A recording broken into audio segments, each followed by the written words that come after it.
You had no idea about these strange laws and punishments that existed in the Victorian era.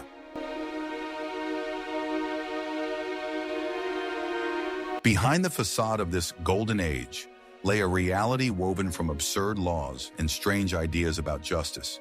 It was a world where society cared more about the appearance of order than common sense. In this episode, we'll take a look behind the scenes of Victorian society. We won't talk about high-profile crimes, but we'll focus on laws that today only cause bewilderment. These are rules that govern people's daily lives and particularly restricted women, turning them into hostages of social prejudice. Watch the video to the end to find out how attempting suicide could lead to the gallows, and why a husband was allowed to use force against his wife if the instrument used was no thicker than a certain object. I will reveal the most closely guarded secret of the Victorian era, one that changes everything. The main currency of the time was not the pound sterling, but respectability. It was an unspoken requirement to appear decent, pious, and successful, even if in reality everything was different. Life, especially for the middle and upper classes, became a performance. There were hundreds of unwritten rules governing every step: how to hold a fork, how to bow, how to converse. A mistake in this etiquette could cost a person their reputation and position in society. These rules put particular pressure on women. They were expected to be angels in the house, meek, silent, and completely submissive to their husbands. Any display of strong emotions in public, such as loud laughter, was considered the height of impropriety. The law actively supported this system.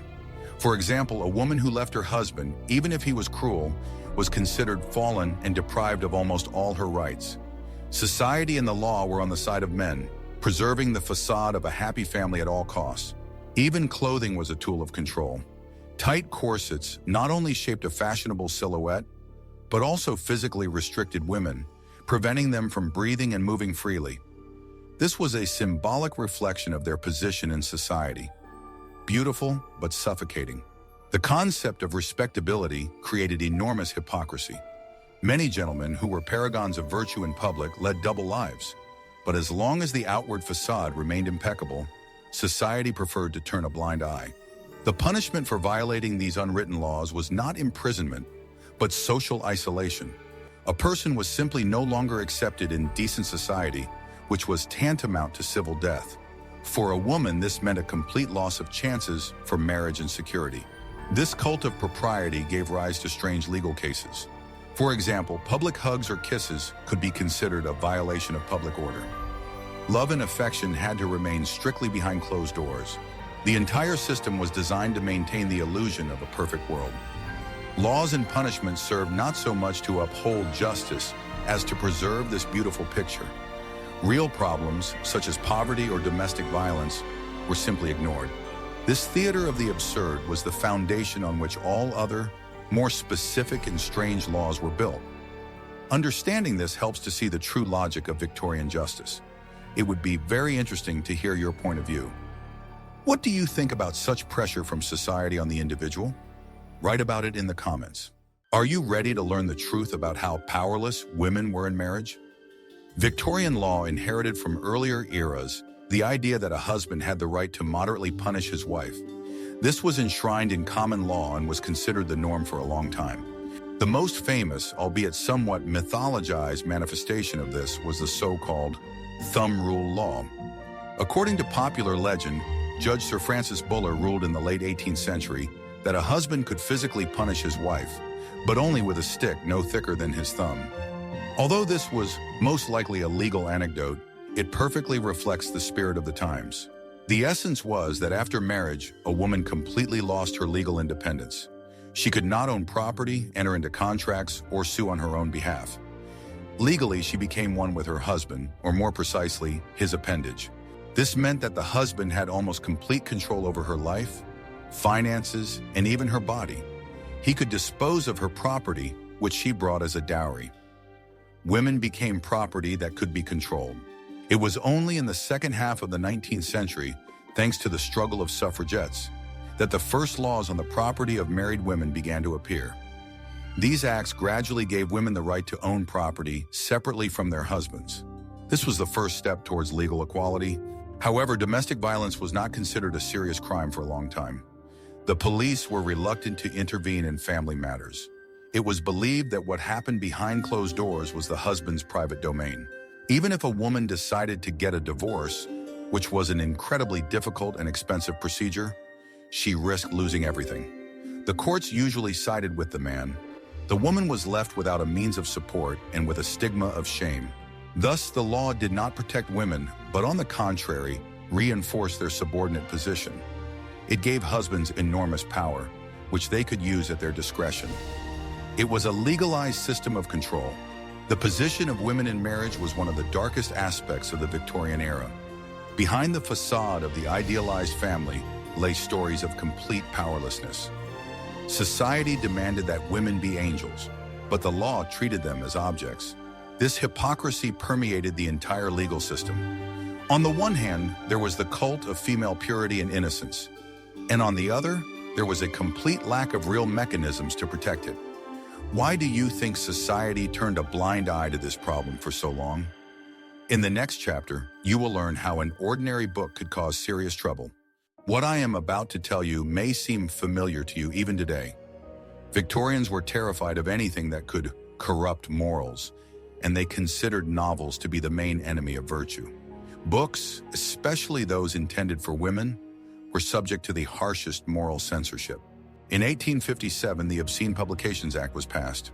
This law gave the authorities the right to seize and destroy any literature that a court deemed indecent. The problem was that the definition of indecency was extremely vague. Anything could be banned.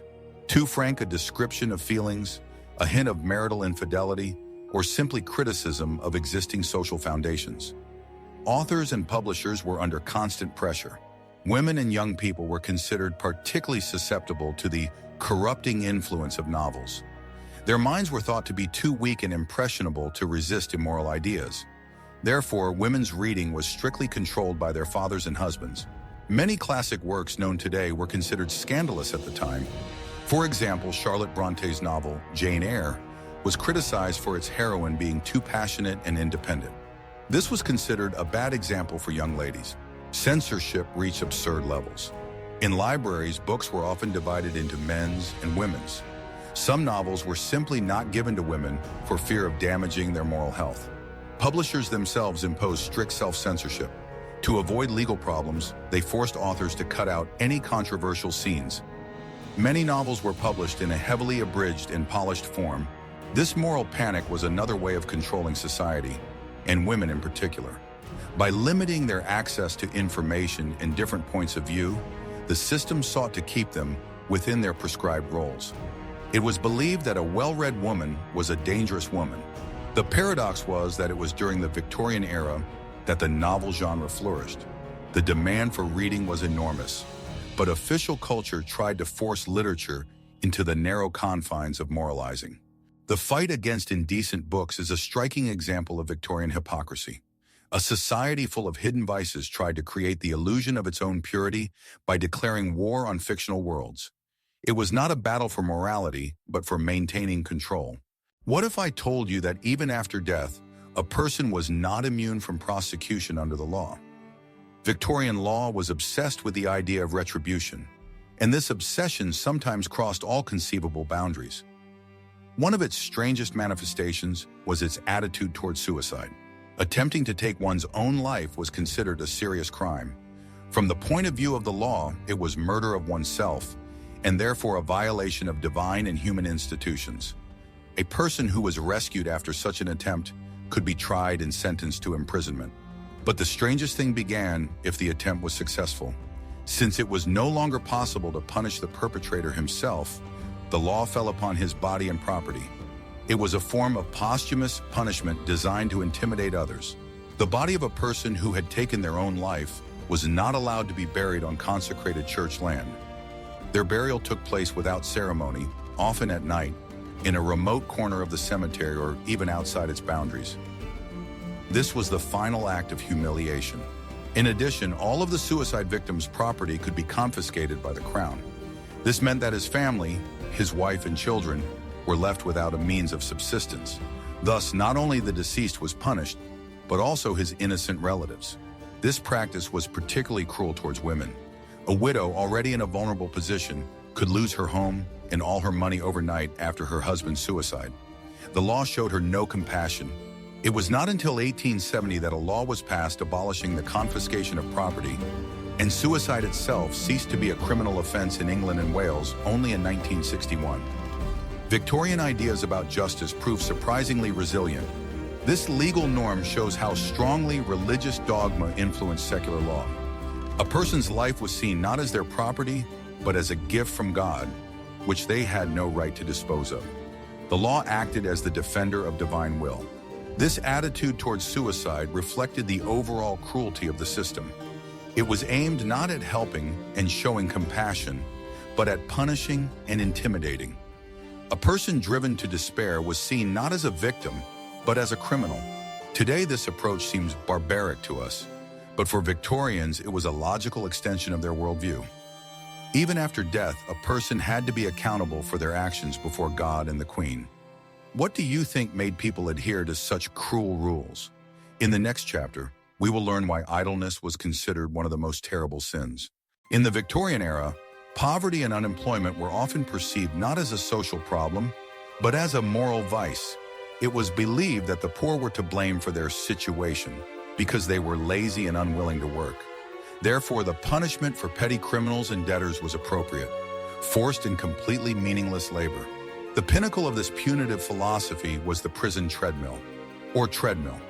It was a huge wheel with blades, similar to a watermill. Prisoners had to walk on these blades for hours, setting the mechanism in motion. The purpose of this work was not to produce anything useful. Sometimes the treadmill ground grain or pumped water, but more often than not, it just spun idly.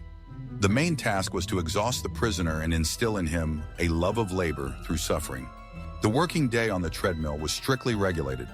Prisoners worked in shifts, for example, 15 minutes walking on the wheel and 5 minutes resting. This continued for up to 10 hours a day in complete silence. It was a monotonous and exhausting activity. It did not teach any useful skills and did not contribute to rehabilitation. It was a pure form of punishment aimed at breaking a person's will. It was especially hard on female prisoners. Although their production quotas were lower, such work was extremely exhausting. This did not fit in with the image of the weaker sex that was promoted in society. Supporters of this system considered it very effective. They believed that fear of the treadmill would make any vagrant or petty thief think twice before breaking the law again. In reality, however, it often undermined the health of prisoners.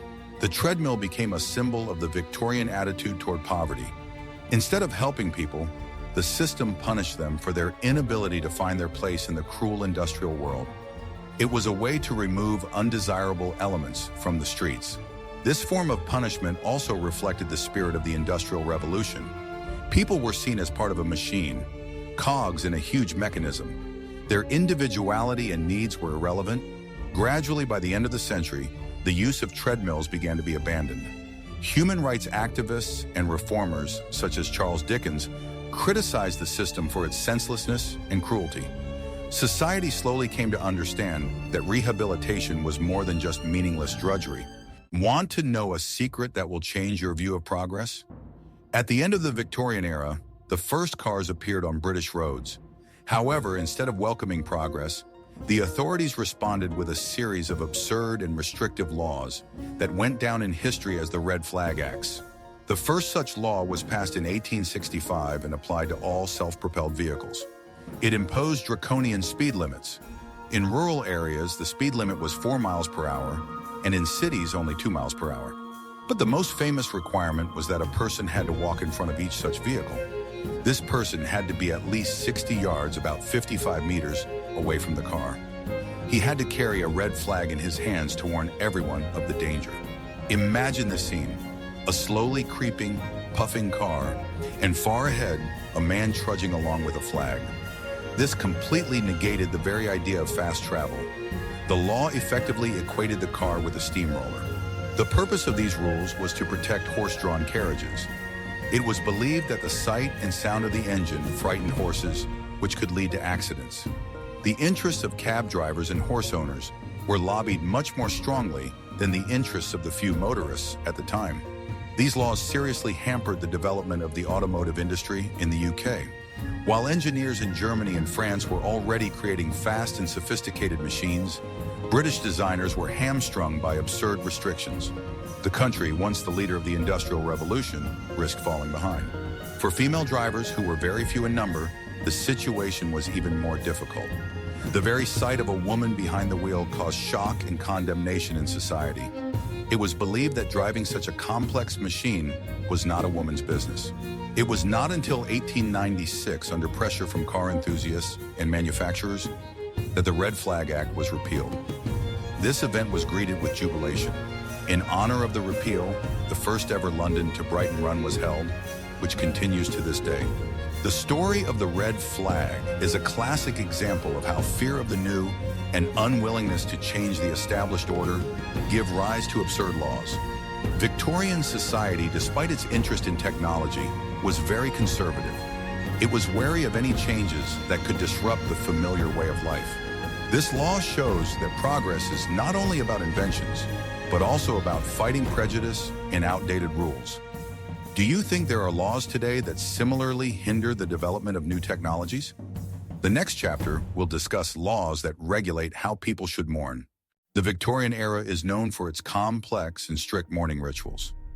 Death was a part of everyday life, but the response to it was regulated down to the smallest detail.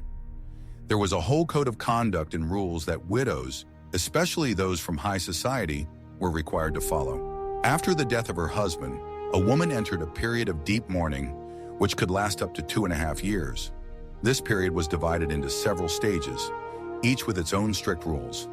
Violation of these rules was considered disrespectful to the deceased and was condemned by society. The first stage, full mourning, lasted 1 year and 1 day. During this time, the widow had to wear only black clothing made of matte, non-shiny fabrics such as crepe. Her face had to be covered with a thick black veil.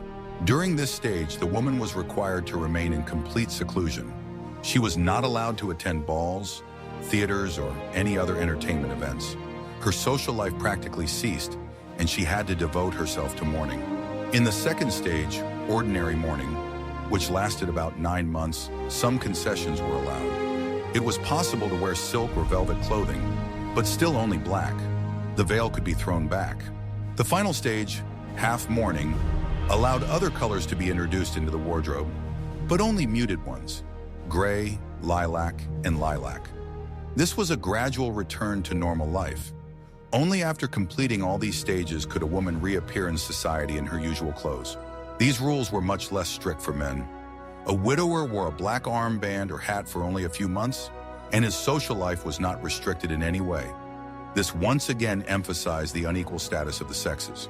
Although these were mostly unwritten rules of etiquette, compliance was mandatory to maintain one's reputation. Deviating from the mourning code could be interpreted as a sign of immorality or a lack of love for the deceased spouse. For a woman, this could close all doors to decent society. An entire industry worked to maintain this cult. There were huge stores specializing exclusively in mourning clothes and accessories. They offered everything from dresses to special black business cards. This complex ritual was not only an expression of grief, but also a way of demonstrating one's social status.